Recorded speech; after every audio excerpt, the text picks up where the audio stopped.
যেই ব্যক্তিরা ব্যাংক থেকে হাজার হাজার কোটি টাকা লুটপাট করে নিয়ে গেছে তাদের জন্য ১,৫০০ কোটি টাকা অর্থাৎ ২০,০০০ কোটি টাকার এত অল্প একটু অংশ জোগাড় করা তাদের জন্য অসম্ভব কোনো বিষয় নয়। আমরা খেয়াল করে দেখি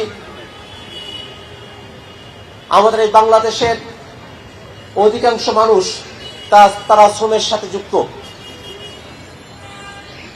কিন্তু শ্রমিকদের অধিকারগুলো এখনো পর্যন্ত আমরা তাদের কাছে পর্যন্ত পৌঁছাতে পারি নাই।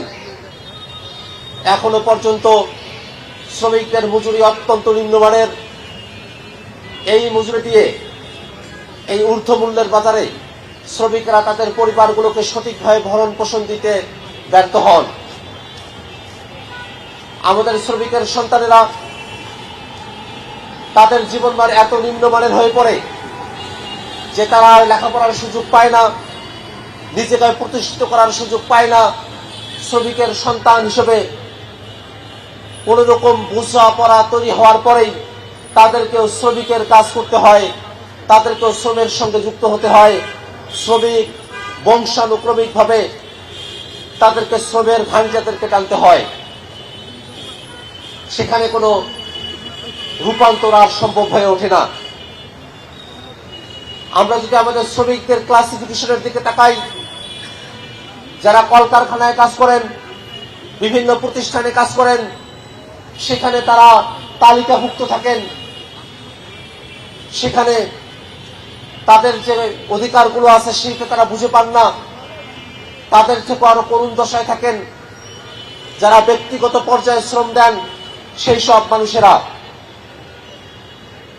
ধরুন যারা রিক্সা চালক আছেন, হকার আছেন, অথবা শ্রমের অন্য কোনো সেক্টরে আছেন, সেই মানুষগুলো কিন্তু তাদের অধিকারগুলো কোনোভাবেই বুঝে পাওয়ার মতো কোনো প্রাতিষ্ঠানিক আওতায় তারা আসেন না।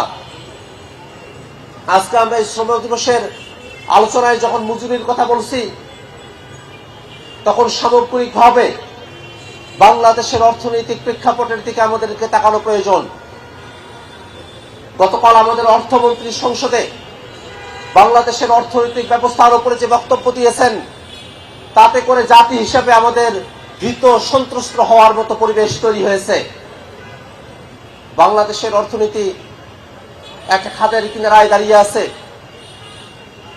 এই খাদের কিনারায় যারা বাংলাদেশের অর্থনীতিকে নিয়ে গেল, সেই সব লুটেরাদেরকে আবারও একীভূত হওয়া ব্যাংকগুলো মালিকানা ফিরিয়ে দেওয়ার একটা আইন সরকার বাস্তবায়ন করেছে। আপনারা জানেন যে সব ব্যাংক লুটেরেরা বাংলাদেশ থেকে হাজার হাজার কোটি টাকা তারা পাচার করেছে, তাদের কাছে একীভূত হওয়া ব্যাংকগুলোকে ফিরিয়ে দেওয়ার জন্য মাত্র ৭.৫% অর্থ তারা যদি ব্যাক দিতে পারেন, তাহলে তাদেরকে ব্যাংকগুলোর মালিকানা দেওয়া হবে। এমন করে বাংলাদেশে ব্যাংক রেজুলেশন আইনটা পাশ করা হয়েছে। এটা অত্যন্ত দুর্ভাগ্যজনক।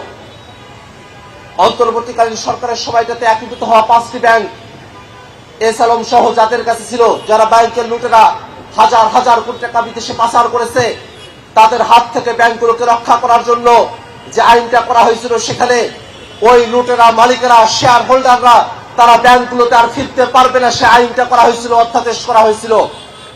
কিন্তু দুর্ভাগ্যের বিষয়, যখন এই আইনটা সংসদে নিয়ে আসা হলো, সেখানে পরিবর্তন নিয়ে আসা হলো যে ওই সব লুটেরেরা যারা ব্যাংকের মালিক ছিল, তারা মাত্র ৭.৫% টাকা ব্যাক প্রদান করে ফিরিয়ে দিয়ে তারা আবার ব্যাংকের মালিকানা তারা বুঝে পাবে। খেয়াল করে দেখুন, কোন একটি ব্যাংকে যদি সরকার ২০,০০০ কোটি টাকা দিয়ে থাকে, তার মাত্র ৭৫০ টাকা ফেরত দিয়ে, মাত্র ১,৫০০ কোটি টাকা ফেরত দিয়ে ওই লুটেরারা তারা আবার ব্যাংকগুলোতে আসতে পারবে। অর্থাৎ যেই ব্যক্তিরা ব্যাংক থেকে হাজার হাজার কোটি টাকা লুটপাট করে নিয়ে গেছে, তাদের জন্য ১,৫০০ কোটি টাকা অর্থাৎ ২০,০০০ কোটি টাকার এত অল্প একটু অংশ জোগাড় করা তাদের জন্য অসম্ভব কোনো বিষয় নয়। তারা আরো খুশিতে মাত্র ৭.৫% টাকা ব্যাক দিয়ে হাজার হাজার কোটি টাকা যে তারা লুটপাট করলো, তারা বৈধতা পাবে। আবার তারা লুটপাট করবে, বাংলাদেশের ব্যাংক খাতগুলোকে ধ্বংস করা হবে, অর্থনীতিকে ধ্বংস করা হবে।